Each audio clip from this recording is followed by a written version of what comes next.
पौष पूर्णिमा व्रत 13 जनवरी 2025। जय श्री राधे कृष्णा। सभी भक्तों को स्वागत है। हिंदू धर्म में प्रत्येक तिथि का प्रत्येक दिन का अपना विशेष महत्व होता है। उसी प्रकार से पौष पूर्णिमा तिथि का अपना विशेष महत्व है। प्रत्येक पूर्णिमा तिथि के दिन गंगा स्नान, दान, पुण्य के कार्य करने का विशेष महत्व माना है गया है।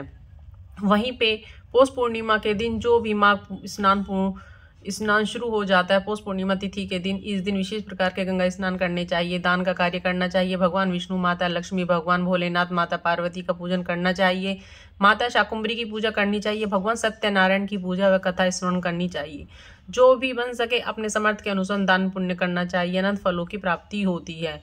पौष पूर्णिमा का प्रारंभ का समय 13 जनवरी 2025 सोमवार सुबह 5:05 पर पूर्णिमा तिथि, जो कि उसका समापन है 14 जनवरी 2025 मंगलवार 3:58 पर पूर्णिमा तिथि का समापन है। चंद्रोदय व्याप के अनुसार, सूर्योदय व्याप के अनुसार सभी भक्तजन गंगा स्नान, दान पुण्य का व्रत आदि जो भी कार्य करते हैं 13 जनवरी को ही करेंगे।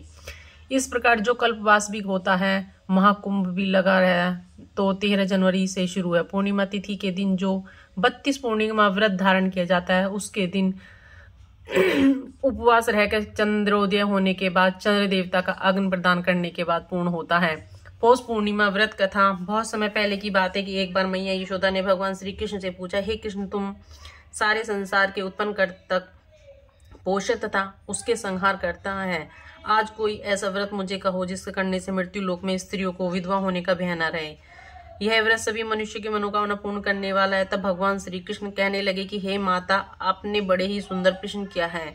मैं आपसे ऐसे व्रत को सविस्तार कहूंगा। सौभाग्य की प्राप्ति के लिए स्त्रियों को 32 पुण्य मासियों का व्रत करना चाहिए। इस व्रत के करने से स्त्रियों को सौभाग्य संपत्ति मिलती है। यह व्रत अचल सौभाग्य को देने वाला है। भगवान शिव की प्रति मनुष्य मात्र भक्ति को बढ़ाने वाला। यशोदा माता ने कहा कि हे कृष्ण, सबसे पहले इस व्रत को मृत्यु लोक के किसने किया था? विस्तार से कहो। भगवान कृष्ण कहने लगे, अत्यंत प्रसिद्ध राजा चंद्रहास नाम के पाली अनेक प्रकार के रत्नों से परिपूर्ण कांतिका नाम की एक नगरी थी। वहां पर धुनेश्वर नाम का एक ब्राह्मण रहता था। उसकी स्त्री बहुत ही सुंदर थी और दोनों नगर में बड़े प्रेम से रहते थे। घर में धन धान्य किसी प्रकार की वस्तु की कोई कमी नहीं थी। उसके पास बहुत सा दुख था। उनके पास कोई संतान नहीं थी। दुख से बहुत दुखी रहते थे।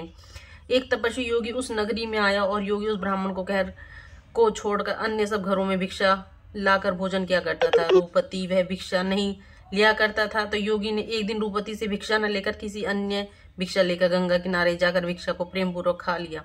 कि घनेश्वर ने योगी का वह सब कार्य किसी प्रकार से देख लिया। अपने भिक्षा के अनादर से दुखी होकर धनेश्वर योगी से बोला कि हे महात्मा, आप सब घरों से भिक्षा लेते हैं परंतु मेरे घर में भिक्षा कभी नहीं लेते, इसका क्या कारण है? योगी ने कहा कि निसंतान के घर में भिक्षा मांगना अन्न की तुल्य होती है। जो पति का अन्न खाता है वह पतित हो जाता है, किंतु तुम निसंतान हो, अतः पतित हो जाने के से भी मैं तुम्हारे घर की भिक्षा नहीं लेता हूँ। धनेश्वर यह बात सुनकर अपने मन में बहुत दुखी हुआ और हाथ जोड़कर योगी के पैरों में गिर पड़ा और अंततः से कहने लगा कि हे मार, यदि ऐसा है तो आप मुझे पुत्र प्राप्ति का उपाय बताइए, उस पर मैं अवश्य करूंगा। धन की मेरे घर में कोई कमी नहीं है, परंतु मैं पुत्र न होने के कारण अत्यंत दुखी हूँ। आप इस दुख का हरण करें, आप समर्थवान हैं। योगी कहने लगे, हे ब्राह्मण, तुम मेरे चंडी आराध्य करो। घर जाकर उसने अपनी स्त्री को सब वृतांत कहा और स्वयं तप के निर्मम वन में चला गया। वन में जाकर उसने चंडी देवी की उपासना किया चंडी, और कहा कि हे धनेश्वर, जा, तेरे घर पुत्र होगा और वह 16 वर्ष की आयु में मृत्यु को प्राप्त होगा। तब वह स्त्री पुरुष दोनों 32 पूर्णिमा का व्रत विधि पूर्वक करने लगे। वह दीर्घायु होगा और तुम्हारी सामर्थ्य हो आटे के दिए बनाकर शिव जी का पूजन करना। परंतु पूर्णमासी को 32 जो जाना चाहिए, प्रातःकाल होने पर इस स्थान में समीप भी तुम्हें एक आम का वृक्ष दिखाई देगा। उस पर तुम चढ़कर एक फल तोड़कर शीघ्र अपने घर ले जाना और स्त्री के वृत्तांत कहना। और ऋतु स्नान से पश्चित वह स्वयं होकर भगवान शंकर जी का ध्यान करके उस फल को खा लेगी तो शंकर भगवान की कृपा से उसको गर्भ धारण होगा। ब्राह्मण प्रातःकाल उठा। उसने स्थान के पास जाकर एक आम का वृक्ष देखा। उस पर एक अत्यंत सुंदर आम का फल लगा हुआ था। ब्राह्मण ने आम वृक्ष पर चढ़कर उस फल को तोड़कर वृक्ष को कई बार प्रयत्न करने से वह नहीं चढ़ पाए और ब्राह्मण को बहुत चिंता हुई। उसने विघ्न विनाशक भगवान श्री गणेश जी की वंदना करने लगा। हे दयानिधि, जिसने आपने भक्तों का विघान का आप नाश करते हैं, मंगल कार्यों को पूर्ण करते हैं, दुष्टों का नाश करने वाले, रिद्धि सिद्धि देने वाले, आप मुझ पर कृपा करके इतना बल दे कि मैं अपने मनोरथ को पूर्ण कर सकूं। इस प्रकार गणेश जी की प्रार्थना करने पर उनकी कृपा से धनेश्वर वृक्ष पर चढ़ गया और उसने अति सुंदर आम का फल देखा। विचार किया कि जो वरदान से फल मिला है वह यह है कि और कोई फल दिखाई नहीं देता। उस गणेश्वर ब्राह्मण ने जल्दी से उस फल को तोड़कर अपनी स्त्री को खिला दिया। स्त्री ने अपने पति की कथा के अनुसार फल को खा लिया और गर्भवती हो गई। उसकी कृपा से उसे एक सुंदर पुत्र का जन्म हुआ। उसका नाम देवीदास रखा। हर्ष और शुक्र के साथ साथ बालक शुक्ल पक्ष के चंद्रमा की भांति अपने पिता के घर में बढ़ने लगा। भगवानी की कृपा से बालक बहुत ही सुंदर और सुशील, विद्या पढ़ने में बहुत ही निपुण हो गया। दुर्गा जी की आज्ञा उनकर उसकी माता ने 32 पूर्णिमा का व्रत रखा प्रारंभ कर दिया, जिससे उसका पुत्र बड़ी आयु वाला हो गया। 1.25 वर्ष लगते ही देवीदास माता पिता को बड़ी चिंता हो गई, कहीं वह पुत्र इस वर्ष मृत्यु न हो जाए। इसीलिए उन्होंने अपने मन में विचार किया कि यदि यह दुर्घटना उसके सामने हो गई तो वह सहन करेगा। परंतु उन्होंने देवीदास के मामा को बुलाकर कहा कि हमारी इच्छा है कि देवीदास 1 वर्ष तक काशी में जाकर विद्या अध्ययन करें। उसको अकेला ही नहीं छोड़ना चाहिए, इसलिए साथ में तुम चले जाओ। 1 वर्ष के पश्चात उस वापस लौट आना। तब प्रबंध करके उसके माता पिता ने काशी जाने के लिए देवीदास को एक घोड़े पर बिठाकर उसके मामा को उसके साथ भेज दिया, किंतु वह बात उसके मामा व किसी और को कहीं पता न थी। धनेश्वर ने अपने पुत्र के मंगल कामना और दीर्घायु के लिए भगवती दुर्गा की आराधना और पूर्णमासी को वृतांत कहना आरंभ कर दिया। इस प्रकार बराबर 32 पूर्णिमा का व्रत पूर्ण किया। कुछ समय के पश्चात एक दिन वह दोनों मामा भांजे मार्ग में रात्रि बिताने किसी नगर में ठहरे हुए थे। उस दिन वह गांव में एक ब्राह्मण की अत्यंत सुंदर, सुशील और गुणवती कन्या का विवाह होने वाला था। उस धर्मशाला में जाकर वर और उसकी बारात ठहरी हुई थी। उसी धर्मशाला में देवीदास उसके मामा भी ठहरे हुए थे। सुयोग्यवश कन्या को तेल आदि चढ़ाकर मंडप आदि का कृत्य किया गया। लगन के समय वर को धनु वार्ध हो गया। अस्तुर वर के पिता ने कुटुंबियों परामर्श करके निश्चय किया है कि देवीदास मेरे पुत्र जैसा ही सुंदर है, मैं इसके साथ ही लगन करा दो, बाद में विवाह के अन्य कार्य में लड़के के साथ हो जाएगा। यह सोचकर देवीदास ने मामा से जाकर बोला कि तुम थोड़ी देर के लिए अपने भांजी को हमें दे दो, जिससे विवाह के लग्न का सब कार्य सुचारू रूप से हो सके। उसका मामा कहने लगा कि जो कुछ भी मधु पर्क आदि कन्यादान के समय वर को मिले वह सब हमें दे दिया जाए, तो मेरा भांजा इस बारात का दूल्हा बन जाएगा।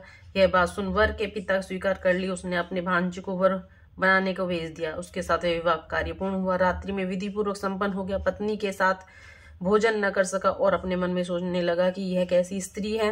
वह एकांत में किसी सोच में मर गर्म निवास छोड़ने लगे। तब उसकी आंखों में आंसू आ गए। तब वधू ने पूछा कि क्या बात है, आपने इतने उदास और दुखी क्यों हो रहे? उसने सब बातें तो वर के पिता और उसके मामा में हुई थी उसका बतला दी। तब कन्या कहने लगी, यह ब्रह्म विवाह है के विपरीत हो कैसा सकता है? देव ब्राह्मण अग्नि के समान मेरे आपके ही अपना पति बनाया है, इसलिए आप ही मेरे पति हैं। मैं आपकी ही पत्नी रहूंगा, किसी अन्य की नहीं।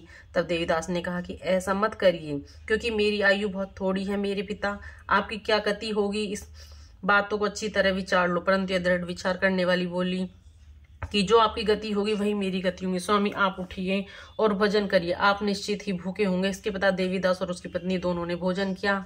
शेष रात्रि वे सोते हुए प्रातःकाल देवीदास ने अपनी पत्नी को 3 नगों से जुड़ी हुई एक अंगूठी दी, रुमाल दिया और बोला कि प्रिय इसे ले लो और संकेत समझकर स्थिरचित हो जाओ। मेरा मरण और जीवन जानने के लिए पुरुष वाटिका बना लो, उसमें सुगंधी वाले एक नव मल्लिका लगा लो, उसको प्रतिदिन जल से सींचा करो, आनंद के साथ खेलो कूदो, तब उत्सव मनाओ। जिस समय और जिस दिन मेरा प्रणत होगा यह फूल सूख जाएंगे और तब यह फिर हरे हो जाएंगे, तो जान लेना कि मैं जीवित हुई। बात निश्चित करके समझ लेना कि इसमें कोई संशय नहीं है। समझकर वह चला गया। प्रातःकाल होते ही वह पर गाजे बाजे बजने लगे। जिस समय विवाह के कार्य समाप्त होने पर वर तथा सभी संबंधी बारात या कन्या से वर को भली प्रकार देकर अपने पिता से कहा कि यह मेरा पति नहीं है, मेरा पति वही है जिसके साथ रात्रि में मैंने पानी ग्रहण किया हुआ था, उसके साथ मेरा विवाह नहीं हुआ। यदि वह है तो बताइए मैंने उसको क्या दिया? मधुपर्क और कन्या के दान के समय जो आभूषण आदि दिए दिखाए, और रात्रि में मैंने उसे गुप्त बातें कही थी। सुनकर पिता ने उसके साथ अनुसार वर को बुलाया। कन्या की यह बात सुनकर वह कहने लगा कि मैं कुछ नहीं जानता, जिसके पश्चात लज्जित होकर वह अपना समूह लेकर वहां से चला गया और सारी बात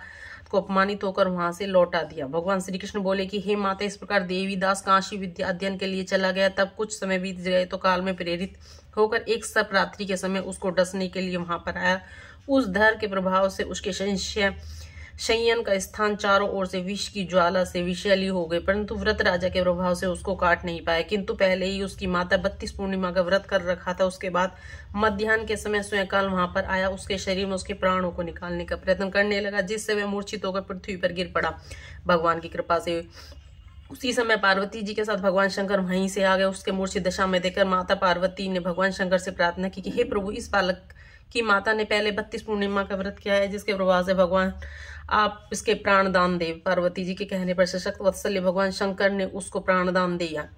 व्रत के प्रभाव से कालकी को पीछे हटना पड़ा और देवीदास स्वस्थ होकर बैठ गया। उधर उसकी स्त्री काल की प्रतीक्षा किया करती थी। उसने देखा कि उस पुष्प वाटिका में पत्र पुष्प कुछ भी नहीं रहे। उसके अत्यंत आश्चर्य हुआ है कि जब है ऐसे ही हरी भरी हो गई तो जान गई कि जीवित हो गई है। देखकर बहुत प्रसन्न मन से पिता से कहने लगी कि हे पिताजी, मेरे पति जीवित हैं, आप उन्हें ढूंढिए। जब 1.25 वर्ष व्यतीत हो गया तो देवीदास भी अपने मामा के साथ काशी में चल दिए। उधर उसके ससुर उसको ढूंढने के लिए अपने घर से जाने वाले थे। वह दोनों मामा भांजे वहीं पर उसी समय आ गए और उनको आया देखकर उसका ससुर बड़ा ही प्रसन्नता के साथ अपने घर में उसे ले गया।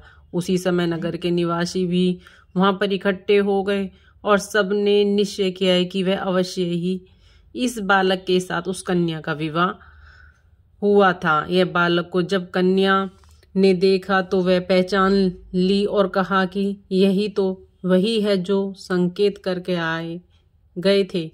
तदुपरांत सभी कहने लगे कि भला हुआ जो यह आ गया, और सब नगरवासी ने आनंद मनाया। कुछ दिन बाद देवीदास अपनी पत्नी और मामा के साथ अपने ससुर के घर से बहुत साहूपार आदि लेकर अपने घर के लिए प्रस्थान किया। जब वह गांव के निकट गया तो उसे कई लोगों ने उसको देखकर उसके माता पिता से पहले ही जाकर सारी खबर बता दी। तुम्हारा पुत्र देवीदास अपनी पत्नी और मामा सहित आ रहा है। ऐसा सुनकर पहले तो उन्होंने विश्वास नहीं किया, किंतु जब और लोगों ने भी जाकर उनकी बात का समर्थन किया तो उसको बड़ा आश्चर्य हुआ। लेकिन थोड़ी ही देर में ही देवीदास ने आकर अपने माता पिता के चरणों में अपना सिर रखकर प्रणाम किया और उसकी पत्नी ने अपने सास ससुर के चरणों को स्पर्श किया और माता पिता ने अपने पुत्र और पुत्रवधू को अपने हृदय से लगाया और लिया और दोनों की आंखों में प्रेम सर बहने लगे। अपने पुत्र और पुत्रवधू को आने की खुशी में गणेश्वर ने बड़ा भारी उत्सव किया और ब्राह्मणों को भी बहुत सा दान दक्षिणा देकर विदा किया है और ब्राह्मणों को संतुष्ट और प्रसन्न किया। भगवान श्री कृष्ण जी कहने लगे कि इस प्रकार धनेश्वर 32 पूर्णमासियों के व्रत के प्रभाव से पुत्रवान हो गया। जो स्त्री इस व्रत को करेगी वह जन्म जन्मांतर वैधव्य का सुख नहीं भोगती और सदैव सौभाग्यवती रहती है। यह मेरा वचन है, इसमें कोई संदेह नहीं है। यह व्रत पुत्र पोत्रों को देने वाला है, संपूर्ण मनोकामनाओं को पूर्ण करने वाला व्रत है। और जो 32 पूर्णिमा का व्रत करने से सभी की इच्छाएं पूर्ण होती है। भगवान शिव की कृपा से सबकी इच्छाएं पूर्ण होती है और भगवान भोलेनाथ की जैसे पार्वती माँ की जय हो।